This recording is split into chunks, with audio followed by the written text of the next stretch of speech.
Wealth. It's the word that defines our era.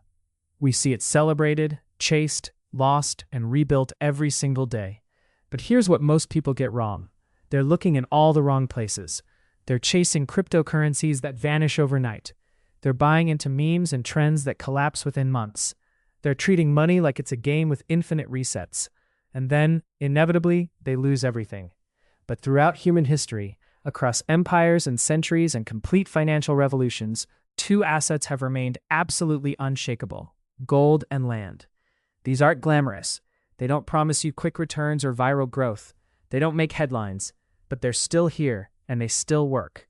And if you want to understand real wealth, the kind that compounds across generations, the kind that survives wars and recessions, and the complete collapse of currencies, you need to understand these two anchors. I'm going to walk you through exactly why, with real historical context and practical modern lessons you can apply right now. If you're serious about wealth that actually lasts, please subscribe to the channel so you don't miss this kind of deep analysis. Let's begin. Let's start with gold. Not as a metal, not as jewelry, but as money, because that's what it was for thousands of years. Gold didn't become valuable because someone decided it looked nice. It became valuable because it solved a fundamental problem. Before gold, humans used barter. I have chickens, you have wheat, we trade. But what if I need wheat next month? What if the chickens die? What if we disagree on the value? Barter failed because it requires a coincidence of wants. Both people have to want what the other person has, at the same time, in the same place. Gold solved that. It's rare, it doesn't rust or decay, it's divisible, it's recognizable across cultures and centuries. You could take gold anywhere, and people understood its value. This wasn't opinion. This was physics and chemistry. Gold's properties are identical whether you're in Rome or China or medieval Europe.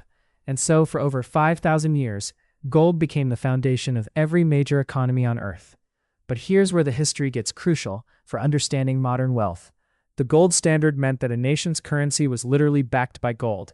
You could walk into a bank and exchange paper money for physical gold. This created a hard limit on how much money a government could print. You can't print more dollars than you have gold to back them up.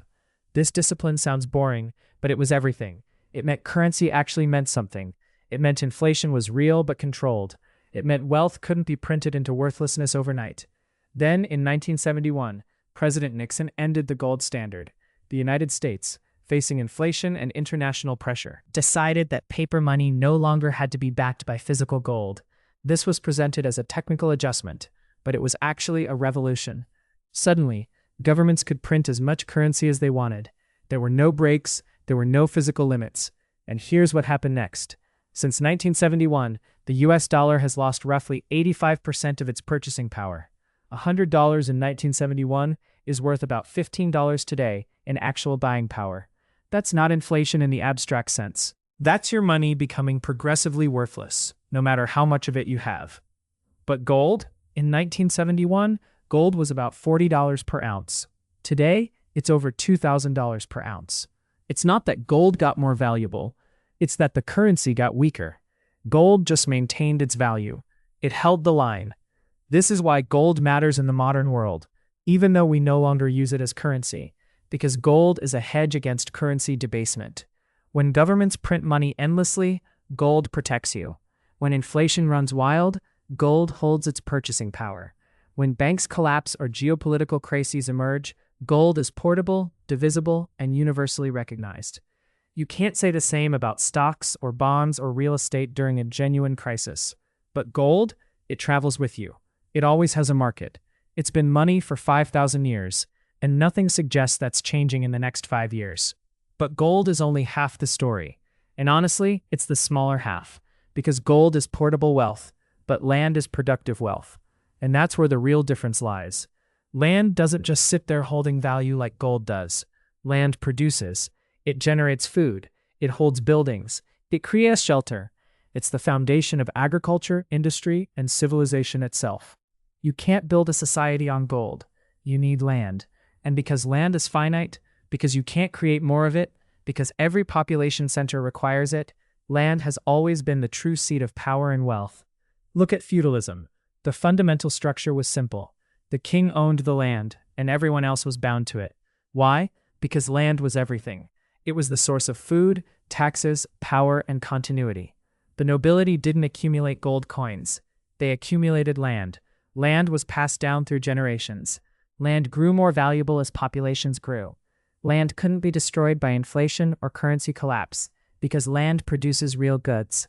Now jump forward to the Industrial Revolution. Suddenly, factories became valuable. And where did you build factories? On land. The wealthy industrialists of the 1800s accumulated massive land holdings because that's where real wealth came from. Not from having money, from owning the productive assets. And land was the ultimate productive asset. Here's what's critical. This pattern hasn't changed. Real estate and land ownership is still the #1 wealth-building tool for high-net-worth individuals. It's boring compared to stock tips or crypto speculation, but it works. Multiple studies show that across all developed nations, real estate comprises the majority of personal wealth for people in the top 10% of earners.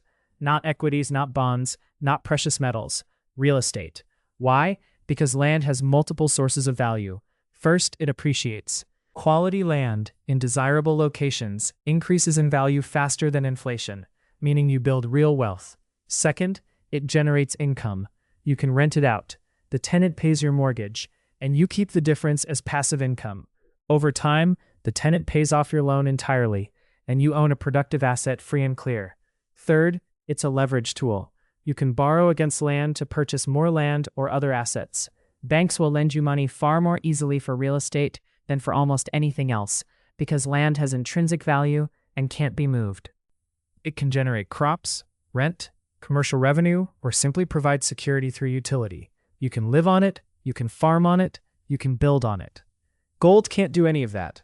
Gold just sits, and that's fine for portfolio balance, but it's not how you build empire. The historical evidence is overwhelming. Look at the Vanderbilts, the Rockefellers, the Carnegies of the industrial age. Yes, some made money in business, in oil, in industry, but they held wealth in land.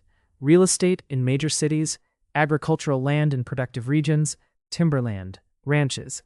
Land was the ballast that kept their fortunes intact across market crashes and economic downturns. And it still works that way today. Consider this.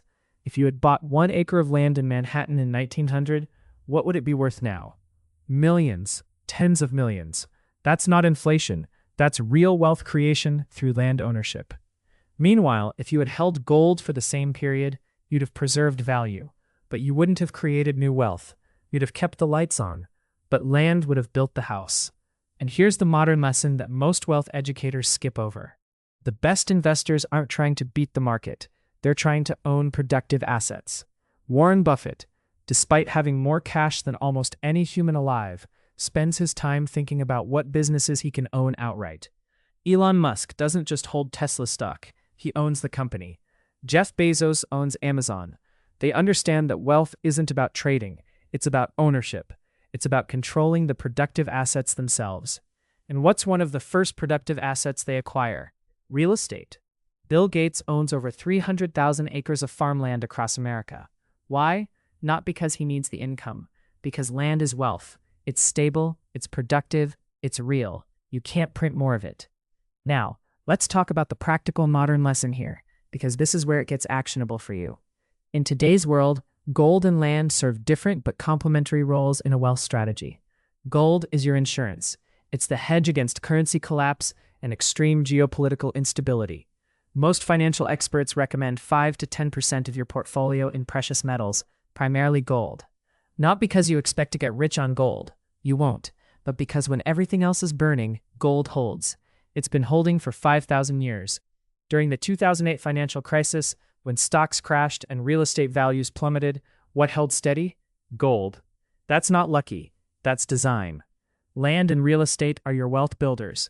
They're where you put the serious capital if you want to actually increase your net worth over decades. The compounding effect is powerful. A property that appreciates 4% annually, combined with rental income of 5%, gives you a 9% total return on your capital. Reinvest that rental income into another property, and you're now benefiting from compounding. 10 years later, 5 properties are generating income and appreciating. 20 years later, you have a portfolio that's worth exponentially more than your initial investment. But here's the psychological trap most people fall into. Gold is exciting when the news is scary. When inflation spikes or geopolitical tensions rise, everyone wants to buy gold. But then the crisis passes, and gold sits there not generating any income. Real estate is boring. It doesn't make headlines. You have to manage tenants and deal with maintenance and file paperwork.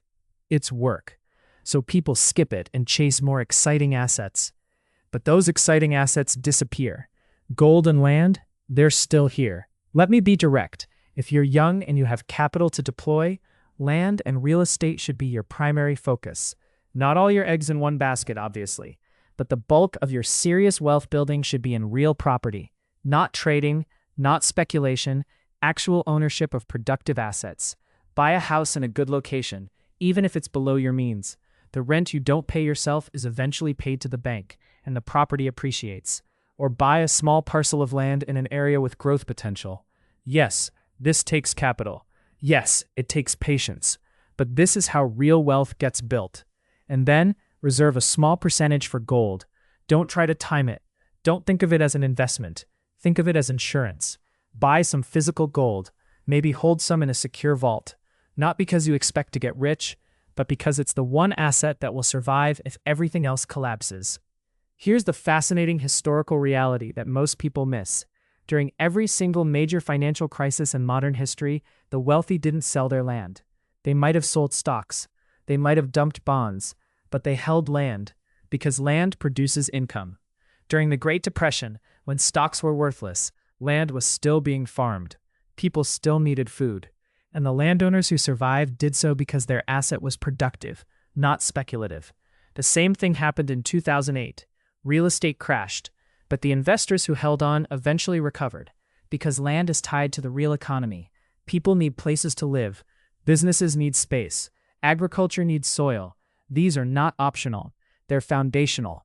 And because they're foundational, the land that provides them has intrinsic value that can't be disrupted by financial engineering or market sentiment. Gold and land are the ultimate wealth anchors because they're tied to reality. Gold is real metal with properties that never change. Land is real property with productive capacity. Neither one depends on collective belief or government policy or quarterly earnings reports. They exist, they work, they've worked for centuries, and they'll work for centuries more. The modern temptation is to think that technology has changed the game. Maybe Bitcoin is the new gold. Maybe digital assets have made land obsolete. Maybe the metaverse will replace real estate. And maybe, in some narrow sense, technology adds options, but it doesn't change the fundamentals. You still can't eat cryptocurrency. You still can't shelter in blockchain.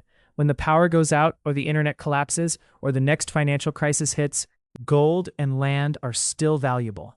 Digital assets? That's a question mark. I want you to think about this differently. Stop thinking about wealth as a number in a bank account. That number is arbitrary. It depends on what currency you're using and what that currency is worth. Instead, think about wealth as assets. Real, tangible, productive assets. How much land do you control? How much gold do you own? What properties generate income for you? Those questions matter more than your net worth statement because those assets will compound, regardless of what happens in markets or governments. Here's my final thought. The people who get rich and stay rich usually do it the boring way. They buy land, they hold it, they rent it out, they buy more land, they reinvest income, they're patient for decades. Meanwhile, the people who chase excitement, who jump from trend to trend, who think they've found the secret to quick riches, they lose everything when the trend reverses. This isn't new. This isn't unique to modern times. This is the historical pattern, and nothing suggests it's changing. If you found this analysis valuable, please like the video. If you're serious about building wealth that actually lasts, you need to understand assets like these. And if you want more deep dives into wealth, history, and the patterns that actually matter, subscribe to the channel. I put out videos like this regularly, and I think you'll find them useful. What's your current strategy for wealth building? Are you focused on productive assets, or are you still caught in the trading mindset? Leave that in the comments. I genuinely want to hear what your approach is.